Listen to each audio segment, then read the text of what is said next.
تقوی کی جو ایک معنی ہے کہ انسان جو ہے وہ خود کو گناہوں سے جو ہے وہ روک کے رکھتا ہے، اور آج کل کے دور میں جو ہم سب کے لیے مشکل کام ہے اپنے آپ کو گناہوں سے روک کے رکھنا، اور ایک گناہ جو ہے کہ جس کا سامنا ہمیں خلوت میں ہم سب کو ہے، وہ انٹرنیٹ کا گناہ ہے، اور انٹرنیٹ کے اوپر نامحرم کو اور شہوت انگیز مناظر کو دیکھنے کا گناہ ہے۔ یہ ایک ایسا گناہ ہے کہ جس سے بچنے کے لیے ہر جوان کی یہی خواہش ہے، ہر انسان یہی چاہتا ہے کہ خود کو اس گناہ سے بچا کے رکھے۔ کوئی بھی انسان نہیں چاہتا کہ وہ اپنے خالق اور اپنے رب اور اپنے مالک کی یہ والی نافرمانی کرے۔ کوئی بھی انسان نہیں چاہتا کہ جب اس کے نامہ اعمال امام علیہ السلام کی خدمت میں پیش ہوں، وقت کے امام کی خدمت میں پیش ہوں، اور امام دیکھیں کہ اس انسان کے جو ہے وہ اس طرح کے گناہ ہیں، تو کوئی بھی انسان کیا ہے اس بات کو جو ہے وہ نہیں چاہتا۔ ہر جوان کی یہی خواہش ہے، ہر جوان کی یہی تمنا ہے کہ اپنے آپ کو اس برائی سے روک کے رکھے، انٹرنیٹ کے اوپر خود کے اوپر کنٹرول کرے، اور اسے تقوی کی کیا ہے صفت حاصل ہو۔ تو آج کی گفتگو میں جو ہے وہ ہم اسی چیز کو بیان کریں گے کہ انسان جو ہے وہ اس چیز سے کیسے بچ سکتا ہے اور اپنے اوپر کیسے کنٹرول کر سکتا ہے۔ سب سے پہلے آپ کی خدمت میں یہ بات واضح ہونی چاہیے کہ حضرت یوسف نبی، جن کو یہ مشکل پیش آئی کہ سارے دروازے بند ہو گئے اور نامحرم خاتون تھی اور وہ گناہ کر سکتے تھے، لیکن اس کے باوجود وہ اس گناہ سے بچ گئے۔ یہ جو حضرت یوسف نبی کو مشکل پیش آئی تھی، آج اس مشکل کا سامنا ہر انسان کو ہے۔ ہر انسان اسی مشکل میں جی رہا ہے۔ حضرت یوسف کو یہ مشکل تو ایک دفعہ پیش آئی تھی، آج کل کا نوجوان جس کے پاس انٹرنیٹ ہے، جس کے پاس موبائل ہے، وہ اس مشکل کے اندر جی رہا ہے، اور وہ خود چاہتا ہے کہ اس مشکل سے مجھے نجات ملے، لیکن اس کے لیے مشکل ہو رہا ہے۔ تو اس کو اسی قانون کو اپنانا پڑے گا، اسی اصول کو اپنانا پڑے گا کہ جس قانون اور اصول کے تحت حضرت یوسف نبی اس گناہ سے بچ گئے۔ حضرت یوسف نبی نے قرآن مجید میں یہ واضح طور پہ بیان دیا کہ جس بیان کو اللہ نے نقل فرمایا کہ جب وہ اس گناہ سے بچ گئے تو ان کا واضح بیان ہے کہ وما ابرئ نفسی ان النفس لامارۃ بالسوء الا ما رحم ربی، کہ میں بھی اپنے نفس کو اس بات سے بری نہیں قرار دیتا، آزاد نہیں قرار دیتا کہ اس کے اندر برائی کی دعوت دینا کی صفت نہیں ہے۔ میرے اندر بھی اللہ نے ایک نفس امارہ رکھا ہے کہ جو برائی کا کیا ہے حکم دیتا ہے، لیکن الا ما رحم ربی، مگر میرے رب کی میرے اوپر رحمت ہے کہ اس رحمت کی وجہ سے جو ہے وہ میں بچ گیا۔ یعنی ایک نبی ہے، ایک معصوم ہے، اگر وہ اس گناہ سے خود کو بچاتا ہے تو وہ ایک واضح طور پہ بیان دیتا ہے کہ میں اس گناہ سے اگر بچا ہوں تو اللہ کی رحمت کی وجہ سے بچا ہوں۔ تو ہمیں یہ بات بڑی واضح اور کلیئر طور پہ سمجھ آ گئی ہے کہ آج اگر ہم اسی مشکل کا شکار ہیں کہ جس مشکل کا شکار حضرت یوسف نبی تھے، اور انٹرنیٹ اور موبائل کی وجہ سے یہ مشکل ہمارے ہاں بڑھتی جا رہی ہے، تو ہمیں بھی اسی قانون کو اپنانا ہوگا کہ جس قانون کو حضرت یوسف نبی نے اپنایا تھا۔ وہ قانون کیا تھا؟ وہ قانون یہ تھا کہ انہوں نے اللہ کی رحمت کے ساتھ خود کو جوڑا اور کہا کہ اللہ کی رحمت میرے شامل حال ہوئی تو میں خود کو کہہ بچا سکے۔ اس کا مطلب ہے کہ یہ ایک ایسا گناہ ہے، ایک ایسی مشکل ہے کہ اس سے بچنے کے لیے ہمیں جو بڑی طاقت ہے، جو ہمارا مالک ہے، جو ہمارا خالق ہے، جو ہمارا رب ہے، اس کی رحمت کا ہمیں سہارا لینا پڑے گا۔ ہمیں بڑی طاقت سے جڑنا پڑے گا، اپنے رشتے کو مضبوط بنانا پڑے گا، ایک رحمت کا اور ایک محبت کا رشتہ بنانا پڑے گا، تب جا کے ہم ان گناہوں سے بچ سکیں گے۔ اس کی میں بڑی واضح مثال دیتا ہوں کہ انسان جو ہے وہ اگر کسی چیز سے بچتا ہے تو وہ زبردستی اپنے اوپر کر کے بچے، یہ بڑا مشکل ہوتا ہے، لیکن اگر وہ کسی کی محبت کی خاطر اس چیز کو چھوڑ دے تو یہ آسان ہوتا ہے، بشرطے کہ اس کے دل میں محبت جنم لے چکی ہو۔ ہمیں اس میدان کے اوپر آنا پڑے گا، صاحبان ایمان کی اس صفت کو اپنانا پڑے گا کہ جس سے قرآن مجید نے بیان کیا کہ والذین آمنوا اشد حبا للہ، کہ یہ جو مومن ہوتے ہیں، یہ جو صاحبان ایمان ہوتے ہیں، یہ اللہ سے بڑی شدید محبت رکھتے ہیں، ان کی محبت اللہ سے بڑی مضبوط ہوتی ہے۔ جب یہ اللہ سے شدید محبت رکھتے ہیں تو پھر آپ خود سوچ لیں کہ جو اللہ سے شدید محبت رکھتا ہے تو پھر اللہ بھی کیا ہے ان کو گناہوں سے بچا لے گا، پھر ان کے اندر اللہ کی محبت کی وجہ سے یہ طاقت پیدا ہو جاتی ہے کہ وہ اپنے آپ کو گناہوں سے بچا لیں گے۔ اب یہ اللہ سے ہم نے محبت کیسے قائم کرنی ہے؟ دیکھیں بڑی واضح سی بات ہے کہ جس ذات سے آپ کو محبت ہوتی ہے آپ اس کے بارے میں سوچتے تو ہیں، آپ کے ذہن میں اس کے خیالات، اس کے تصورات بستے ہیں۔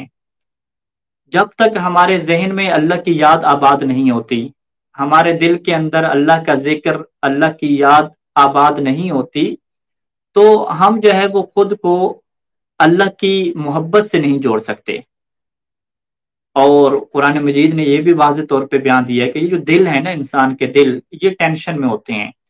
ان کو اگر قرار ملتا ہے، ان کو اگر سکون ملتا ہے تو وہ اللہ کی ذکر سے ملتا ہے، کہ جب یہ اپنے مالک اور اپنے خالق کی ذکر اور یاد کو اپنے دل میں بسا لیتے ہیں تو پھر دلوں کو ٹھہراؤ مل جاتا ہے، دلوں کو سکون مل جاتا ہے۔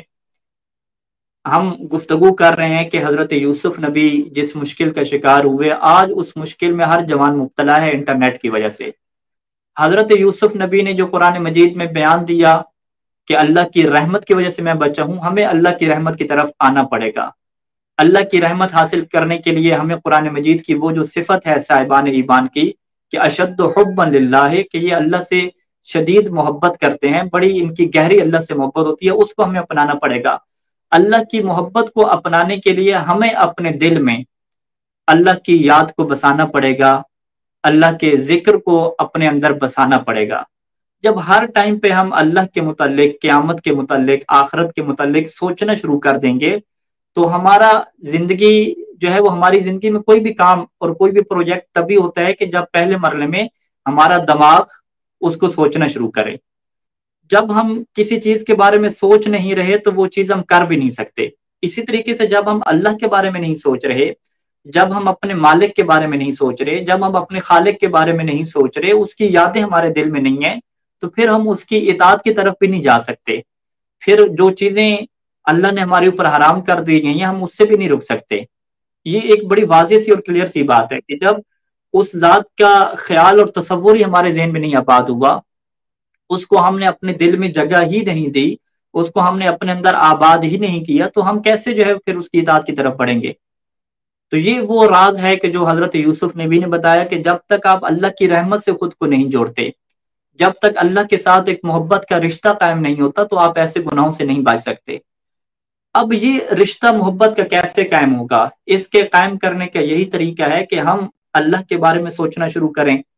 جتنا ٹائم ہم اللہ کے بارے میں سوچیں گے، جتنا ٹائم ہم آخرت کے بارے میں سوچیں گے، تو یہ ہماری سوچ کی وجہ سے یہ تبدیلی کیا پیش ہوگی۔ اور اس کے لیے بہترین طریقہ کہ جسے قرآن مجید نے ایک ٹول کے طور پہ عطا کیا، وہ نماز ہے۔ کہ نماز کے بارے میں جب امیر المومنین علیہ السلام بستر شہادت کے اوپر ہے، ضربت لگ چکی ہے، تو اللہ اللہ فی الصلاۃ، لفظ اللہ اللہ 2 دفعہ کہہ کے کہا کہ اپنی نماز کی حفاظت کرنا۔ قرآن مجید نے نماز کے بارے میں یہ دیا تھا کہ نماز وہ ہے کہ جو انسان کو برائیوں سے روکتی ہے۔ انسان اپنی صبح کا آغاز اللہ کی عبادت سے کرتا ہے، اپنے دن کا اختتام اللہ کی عبادت سے کرتا ہے۔ 24 گھنٹے میں یہ پورا سرکل چلتا ہے کہ جو اللہ کی یاد کی طرف انسان کو لے کر آتا ہے۔ اور امام رضا علیہ السلام سے روایت ہے کہ جب کسی نے نماز کے متعلق پوچھا تو امام نے کہا کہ یہ اللہ سے جوڑنے کا ایک طریقہ ہے، انسان پورے دن میں جو ہے وہ اللہ سے جڑا رہے، اللہ کی یاد کے ساتھ جڑا رہے۔ 5 ٹائم کی جب نماز انسان پڑھتا ہے، نماز کے اندر یہ صلاحیت ہے کہ نماز انسان کو اللہ سے جوڑتی ہے۔ نماز وہ ہے کہ جس کے ذریعے سے انسان اللہ کی محبت کو اپنے دل میں آباد کرتا ہے۔ اور اسی نماز کے متعلق قرآن مجید کی آیت ہے کہ منافق لوگ بھی نماز پڑھتے تھے، لیکن ان کی جو نماز ہے کہ قاموا کسالی، کہ جب بھی وہ نماز کے لیے کھڑے ہوتے تو سستی کی حالت میں کھڑے ہوتے۔ ہمیں اپنی اور منافقوں کی نمازوں کو جدا جدا کرنا ہوگا۔ اگر ہم فجر کی نماز بڑی سستی کی حالت میں پڑھ رہے ہیں، آخری 5-10 منٹ میں پڑھ رہے ہیں، ظہر اثر یا مغرب شاہ کی نماز بالکل آخری ٹائم پہ پڑھ رہے ہیں، سستی میں پڑھ رہے ہیں، جلدی جلدی پڑھ رہے ہیں، تو یہ وہ نماز کی صفت ہے جو منافقوں کی صفت ہے۔ یہ نماز محبت سے خالی ہے۔ جب یہ نماز محبت سے خالی ہے تو یہ نماز ہمیں وہ پاور کیسے دے گی، وہ پاور، وہ طاقت ہمیں کیسے دے گی کہ ہم گناہوں سے بچیں گے؟ ہم یہ چاہتے ہیں کہ ہماری زندگی گناہوں سے پاک ہو جائے، امام کی خدمت میں ہمارے اعمال پیش ہوں تو اس میں یہ بد کرداری، یہ فحش چیزوں کو دیکھنا، یہ مناظر کو دیکھنا، یہ انٹرنیٹ کے اوپر کنٹرول کرنا، یہ امام کے پاس نہ جائیں یہ چیزیں۔ ہر کوئی انسان چاہتا ہے، جوان چاہتا ہے۔ یہ کیسے ہوگا؟ قرآن مجید نے حل بتا دیا کہ نماز کے ساتھ جڑو گے تو نماز تمہیں برائی سے روکے گی۔ ہم نماز کے ساتھ کیسے جوڑ رہے ہیں؟ ہم نماز کے ساتھ ایسے جوڑ رہے ہیں جیسے منافق جڑتا ہے، کہ جس کی نماز کیا سستی والی ہوتی ہے۔ ہمیں نمازوں کو مضبوط بنانا ہوگا، اور اس کی بڑی کلیئر اور واضح سی مثال ہے کہ انسان کے اندر جتنی بیماری بڑھتی ہے، اتنی بیماری سے مقابلہ کرنے کے لیے انسان کو دوائی کیا ہے، ہیوی لینی پڑتی ہے، بڑے ہیوی ڈوز کیا اس سے استعمال کرنی پڑتی ہے۔ جب آج کے حالات بڑے مشکل ہو گئے ہیں، ان مشکل حالات میں ہمیں نماز کے اندر صحیح طریقے سے محنت کرنی ہوگی، ہمیں نماز کو مضبوط بنانا ہوگا۔ 17 رکعت کی نماز، تیزی سے پڑھی ہوئی نماز، آخری ٹائم پہ پڑھی ہوئی نماز، بڑی سپیڈ سے پڑھی ہوئی نماز، اس کے اندر اتنی طاقت نہیں ہے کہ وہ آپ کو اس مشکل ترین حالات میں، کہ جب آپ خلوت میں ہیں، موبائل آپ کے ہاتھ میں ہے، انٹرنیٹ آپ کے ہاتھ میں ہے، تو آپ کو یہ نماز روک دے۔ اس نماز کے اندر یہ پاور نہیں ہوگی۔ جتنا ہم اپنی نماز کے اوپر محنت کریں گے، جتنا ہم نماز کو اچھا بنائیں گے، خوبصورت بنائیں گے، نماز کے اندر ایک محبت والا سلسلہ لے کر آئیں گے۔ دیکھیں، ایک دفعہ 17 رکعت آپ نماز پڑھتے ہیں، کبھی آپ یہ کہیں کہ چلیں آج تو میں اللہ کی خاطر 2 رکعت نماز پڑھ دیتا ہوں، خالص 2 رکعت کی، جو فقط ایک محبت کے رشتے کی خاطر میں پڑھوں گا، کیونکہ وہ میرا خالق ہے، وہ میرا رازق ہے، اس نے مجھے وجود جیسی نعمت عطا کی، اس نے مجھے یہ دنیا میں موقع دیا کہ میں آؤں اور دنیا میں بیٹھوں اور عمل کروں، اور ایک ایسی زندگی کو حاصل کروں کہ جس زندگی میں پھر موت نام کی چیز نہیں ہے، کہ جس زندگی میں پھر مشکلات نام کی چیز نہیں ہے، کہ جو زندگی ہمیشہ کے لیے جاودانی ہے، کہ میں ہمیشہ کے لیے اس زندگی سے کیا ہے لطف اٹھاؤں گا، وہ کمال کی زندگی ہے۔ یہ تو اللہ نے مجھے بہترین موقع دیا۔ آج اگر اچھے کیریئر کو پانے کے لیے میڈیکل میں کوئی کسی کو داخلہ دلوا دیتا ہے، میڈیکل کالج میں، یا امتحان بیٹھنے کے لیے اس کو داخلہ دلوا دیتا ہے، تو انسان بڑا اس کا شکریہ ادا کرتا ہے کہ شکر ہے آپ نے ہمیں اتنا تو موقع دیا کہ ہم اس کالج میں لے لیں، ہم اس امتحان میں بیٹھ جائیں۔ تو یہ اللہ کا فضل ہے کہ اللہ نے انسان کو اس دنیا میں بھیجا، اس کو یہ موقع تو دیا کہ وہ خود کو بنائے سنوارے اور ایک بڑی زندگی کو کیا حاصل کرے۔ تو ہم 2 رکعت نماز کبھی اس لیے فقط پڑھ لیں کہ چلیں آج اللہ کی محبت کی خاطر میں 2 رکعت پڑھ لیتا ہوں، تو یہ اگر ہم اپنی نماز میں محبت کو لانا شروع کریں گے تو ہمارا اللہ سے کیا مضبوط رشتہ کیا جڑے گا۔ میں اپنی بات کو دوبارہ جوڑوں تاکہ بات کہیں نہ نکل جائے۔ سب سے پہلا نقطہ ہماری بات کا کیا تھا کہ آج کا جوان یہ چاہتا ہے کہ اپنے آپ کو اس گناہ سے روک کے رکھے، انٹرنیٹ کے اوپر، موبائل کے اوپر، فاسٹ چیزوں سے اپنے آپ کو کنٹرول کرے، کیونکہ وہ نہیں چاہتا کہ خالق اور رحمان کی بارگاہ میں اس کا یہ گناہ جائے، وہ نہیں چاہتا کہ اللہ کے رسول کی بارگاہ میں، امام زمانہ امام حسین، امام حسن کی بارگاہ میں اس کے یہ اعمال جائیں۔ میں یہ جملہ کیوں کہہ رہا ہوں؟ کیونکہ الکافی کا پورا باب ہے کہ ہم سب کے اعمال جو ہے وہ اہل بیت کی خدمت میں پیش ہوتے ہیں، اہل بیت جس کے اوپر گواہ بنیں گے۔ کون جوان چاہے گا جو مولا عباس سے محبت کرنے والا ہے، مولا حسین سے محبت کرنے والا ہے، مولا علی سے محبت کرنے والا ہے، امام زمانہ کی زیارت کا مشتاق ہے، کون جوان چاہے گا کہ اس کا یہ جو بد عملی ہے یہ امام کی خدمت میں جائے؟ کوئی بھی نہیں چاہے گا، کوئی بھی اپنے امام کو تکلیف نہیں دینا چاہتا، کوئی بھی اپنے آپ کو یہ نہیں بنانا چاہتا کہ میری وجہ سے امام کو دکھ پہنچے، کوئی نہیں چاہتا۔ امام صادق علیہ السلام بیٹھے تھے محفل میں اور اصحاب سے کہہ رہے تھے کہ تمہیں کیا ہو گیا کہ تم اللہ کے رسول کو تکلیف پہنچاتے ہو، اور صحاب نے پوچھا کہ ہم اللہ کے رسول کو کیسے تکلیف پہنچا رہے ہیں؟ تو امام نے فرمایا کہ یہ جو تم برے کام کرتے ہو، یہ تم گناہ کے کام کرتے ہو، یہ اللہ کے رسول کی بارگاہ میں جاتے ہیں، اور جب وہ تمہارے اعمال میں برا کام دیکھتے ہیں تو اس کی وجہ سے ان کو اذیت ہوتی ہے، ان کو تکلیف پہنچتی ہے۔ یہ وہ پہلا نقطہ ہے کہ ہر جوان جو ضمیر رکھنے والا ہے، جو دل رکھنے والا ہے، جو ایک محبت کا احساس اہل بیت سے جو جڑا ہوا ہے، اس کے دل میں یہ شدید تمنا ہے، یہ شدید خواہش ہے کہ مجھے اپنے کردار کو ایسا بنانا ہے کہ میرے کردار کی وجہ سے امام کو دکھ نہ پہنچے۔ یہ ہر کسی کی خواہش ہے، یہ پہلا مرحلہ ہے۔ دوسرا مرحلہ کہ مشکلات اتنی بڑھ چکی ہیں کہ وہ خود کو نہیں کنٹرول کر پاتا، اب اسے کیسے کنٹرول کرنا ہے؟ اس کے کنٹرول کرنے کے لیے ہم نے کہا کہ قرآن مجید کی طرف جانا پڑے گا، جو حضرت یوسف نے رائے حل پیش کیا۔ وہ رائے حل کیا تھا کہ میں اللہ کی رحمت سے جڑا ہوں تو میں اس گناہ سے بچا ہوں، یہ دوسرا پوائنٹ تھا۔ تیسرا پوائنٹ تھا کہ اللہ کی رحمت سے جڑنے کے لیے ہمیں محبت کے اندر آنا پڑے گا، ہمیں اللہ سے محبت کا تعلق قائم کرنا پڑے گا۔ اور والذین آمنوا اشد حبا للہ، جو صاحبان ایمان ہوتے ہیں وہ اللہ سے شدید محبت رکھتے ہیں، ہمیں اللہ سے محبت کرنا شروع کرنی ہوگی۔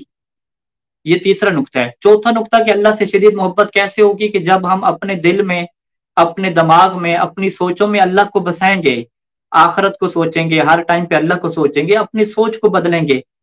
جب ہم اپنا سوچ میں کبھی اللہ کے بارے میں سوچتے نہیں ہیں، جب کبھی قبر کے بارے میں، کبھی آخرت کے بارے میں سوچتے نہیں ہیں، تو اللہ کی سوچ اور یاد ہمارے دل میں کیسے آئے گی؟ جب ہمارے دل میں اللہ کی یاد نہیں آئے گی تو پھر دلوں کو سکون بھی نہیں ملتا۔ قرآن نے واضح موقف دیا کہ دلوں کو اگر سکون ملتا ہے تو اللہ کے ذکر اور اللہ کی یاد سے ملتا ہے۔ یہ چوتھا نقطہ تھا۔ پانچواں نقطہ کیا تھا کہ پھر ہم یہ کیا کریں اس کے لیے؟ ہم نے کہا اس کے لیے عبادت اور نماز ہے۔ انسان کو جھکنا پڑتا ہے اللہ کی بارگاہ میں، انسان کو 5 وقت میں اللہ کی بارگاہ میں جانا پڑتا ہے اور ایک محبت کا رشتہ قائم کرنا پڑتا ہے۔ ہمیں اپنی 17 رکعت نماز کو مضبوط بنانا ہوگا۔ جو منافقوں والی نماز تھی، جو سستی کی حالت میں کھڑے ہوتے تھے، اس سے ہمیں چھٹکارا حاصل کرنا ہوگا۔ ہمیں صاحبان ایمان اور محبت والی نماز بنانا پڑے گی، تب ہمارے دل کے اندر یہ طاقت پیدا ہوگی کہ ہم اپنے آپ کو ان گناہوں سے کیا ہے روک سکیں۔ یہ وہ چیزیں ہیں کہ جو بڑی کلیئر اور واضح ہیں، قرآن اور اہل بیت نے بتا دیں۔ اور صادق آل محمد فرماتے تھے کہ آپ اپنے نفوس کے خود طبیب ہیں، انت طبیب لنفسک، خود آپ ڈاکٹر ہیں، اپنا علاج خود کر سکتے ہیں۔ آپ کو بیماری بھی بتا دی گئی ہے، آپ کو علاج بھی بتا دیا گیا ہے، اب آپ خود اس کے اوپر کیسے عمل کرتے ہو یہ آپ نے خود کرنا ہوتا ہے۔ اور پھر فرماتے تھے کہ جس کا اپنے اندر سے مرشد ختم ہو جائے نا، اپنے اندر سے ایک رہنمائی کرنے والی قوت ختم ہو جائے، تو پھر کوئی اس کی رہنمائی نہیں کر سکتا، کوئی اسے بچا نہیں سکتا۔